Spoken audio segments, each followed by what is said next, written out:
I want to take this time to wish you all a happy holidays and encourage you to spread the love, not only this holiday season, but for all peace and love, y'all. Well, now your song, I don't see it. You don't see it? Okay. Hey basketball lovers, happy 2018 to all you guys. And the last time we were here was 2017, and we had a lot of games to look forward to, but it's a brand new year, and of course we pray for good tidings as regards the game of basketball, not just in Nigeria and on the continent, but also in the world at large. Of course we're counting down to the NBA All-Star Weekend, and the voting is still on, 11 days, and it will all be over. You know the format has changed this year, so you can go online everywhere, on Twitter, on Facebook, everywhere you can, and join us. Today I'll be having Femi Adefeso join me.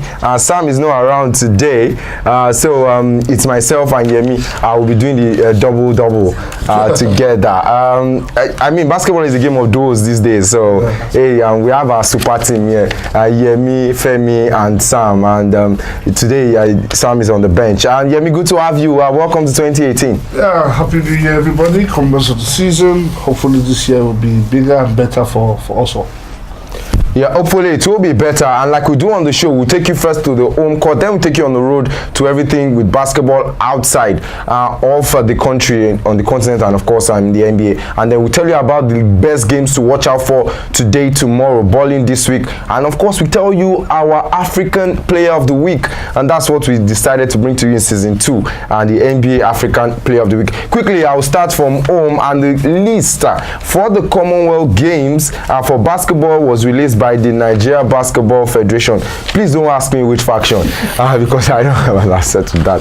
But a 20-man list was released, and for those who are conversant with Nigeria basketball, familiar names really, but I was expecting some other names to feature in here. We have Yaya Abdul, we have Yakubu Abdul-Wahab of Gombe Bulls, Usman Musa of Mark Mentors, Usman Abubakar and Abu of Kano Pillars, Saliu Oshibogi of Aspak Benin Republic, Okwe Ochebi, Okeke Jamil of Gombe Bulls. Ochebi actually plays for Mark Mentors. We have Ogenyi Matthew are the captains of Kano Pillars, the Nigerian champions. Victor Anthony, I'll put an asterisk, we'll come back to that. Stefanis Yakubu of Gombe Bulls, Eli Abraham of Pillars, DK Azwoma of Pillars.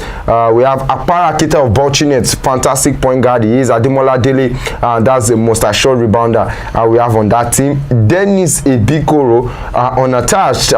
Godwin David of Kwara Falcons, Ibeago of Gombe Bulls, Gideon George of Niger Porters, we have Subel Lucky of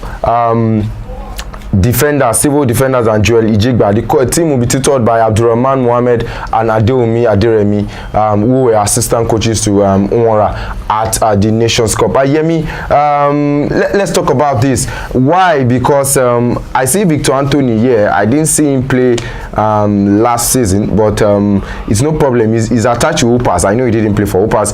We have Ibikoro, who also is unattached. I didn't see him play as well.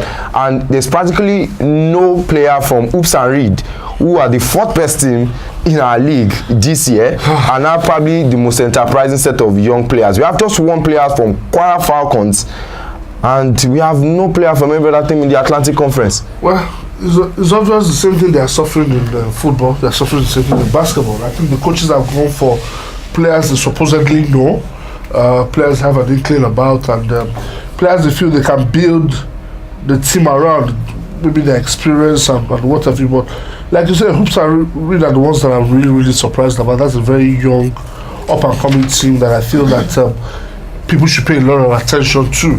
Oluwafemi Adefeso is doing a really great job with this team. But there's time.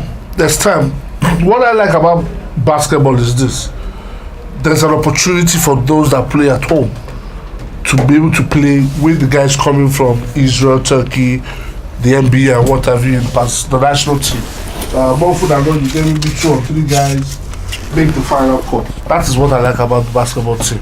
So hopefully these guys can get together and with the foreign guys coming on board, we can have a good performance at the Commonwealth. Well, Commonwealth not looking like the foreign guys will come on board from what I can see. A 20-man list. How many foreigners would even come? Besides the thick of the season, you look at it in Europe and also in the NBA. You find it very difficult to get these guys, and I guess that's why we have so many of the home base players. And that's how we'll wrap it on the home court segment. We'll quickly go on a short breather. I'll take you on the road. I'll be talking about something that happened. We had a quadruple double for the first time in 25 years, but you'll be surprised where that came out from in the world of basketball. Stick around, guys. 24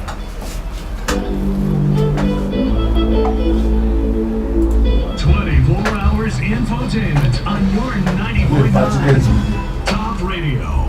Taking you to the top to stay. Top Radio. Espanyol Hey, what's up, man? That's you get one like 22k that's supposed to collect. I play Arsenal just on that 3.5. Now here Arsenal go equalize 80-something minutes.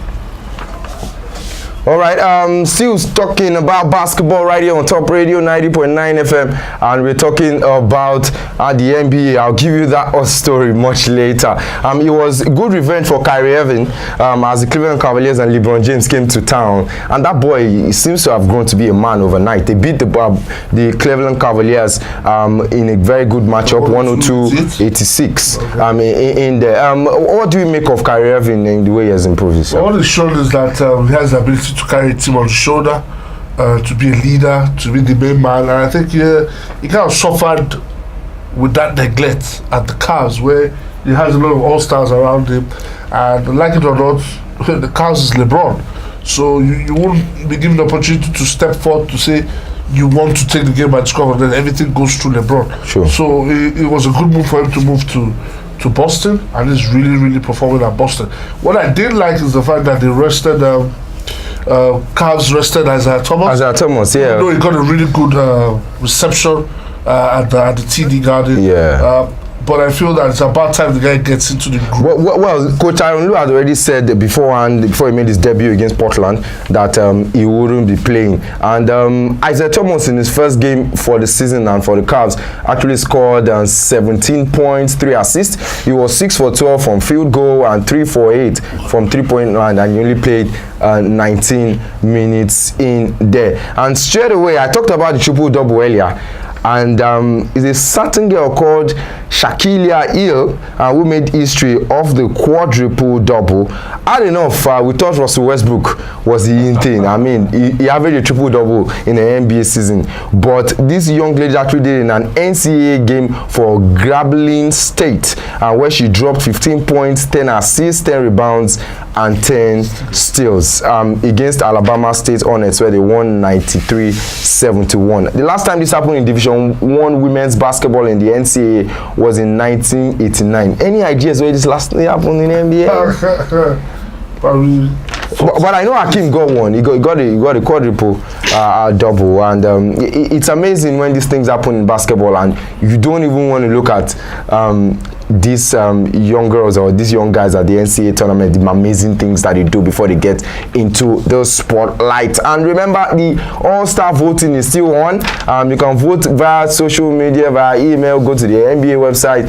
Let your biggest all-star players feature. For me, Victor Oladipo is the one I want to see. I don't care about any other person. Victor Oladipo has to make it to Los Angeles, and hopefully I will make it to the all-star game as well in there. So we quickly gave you the ball in, that is the games and that we should look out for tonight and tomorrow. Golden State Warriors versus Houston Rockets, that will be big. The Golden State Warriors clean sweep over the Houston Rockets in the last 5 games, and Houston would be missing most valuable player James Harden as well. So you can easily, for those who always ask me for update every week, you have your answer there. Oklahoma City Thunder against Los Angeles Lakers. The Los Angeles Clippers, beg your pardon. Clippers have had the better of OKC the past couple of games, but hey, this time around, I think the tide has turned. Blake Griffin out, and OKC, they're playing in and out. They haven't really found their mojo, but it seems they have it good for them. In other games to watch out for, that will be on Friday night. We have Detroit Pistons against Philadelphia 76ers. I think it will be a battle between Drummond and Embiid. That will be one to watch out for him. Well, I like what Embiid is doing at the Sixers. It's been the Sixers, an old school team, more or less putting them back on the front border, and hopefully they can make it to the playoffs. All right, we also have Minnesota Timberwolves against Boston Celtics. Toronto Raptors gradually taking care of business in the East against Milwaukee Bucks and Giannis Antetokounmpo. That's another All-Star, by the way. Portland Trail Blazers will take on ATL Atlanta Hawks, and Golden State Warriors against the Clippers, and that will be on Friday night. Golden State plays Houston tonight. That's early tomorrow morning, depending on how you want to look at it. And before we run out, every week we give you our African Player of the Week. That's how we do it. This week, surprise, surprise, I'm going to be a little bit patriotic, but not because of that. Farouk Aminu, big shout out to him. He's the Basketball Arena African Player of the Week this week because he's improved his style of play. He's a starter, now very comfortable. I mean, in the game against Chicago Bulls on Tuesday, he played 41 minutes, scored 24.7 rebounds. Yeah, he played last night against the Cleveland Cavaliers, though they lost, but he played 32 minutes in that game, despite just scoring just 5 points, 9 rebounds, and 2 assists. We know him more for his defensive exploits. About the minutes he's playing, you can see his bulk. He's gradually, getting, a little bit bigger, and he's being more efficient as well. So big shout out to Farouk Aminu, African Player of the Week in the NBA for the Basketball Arena this week. I'm sure nobody will be arguing with me on that one. Yemi, do you have anything else? We had that conversation of yeah, so Joel Embiid, but hey. Oh, okay. Joel Embiid actually won it before. So a big shout out to everyone that was being a part of this. Wale, Adigun, and of course Simi Oweye, the man behind the wheels of steel, on video, that is. And of course, Yemi for coming out today. A big shout out to Sam too, was in training all the failures. That's how we wrap it up on the Basketball Arena this week on Top Radio. Do catch up with us same time next week. It's bye for now. Alright, welcome back. Sports Cafe on Top Radio. You brought out a couple of the reaction. Let's kickstart Barcelona's 2018 as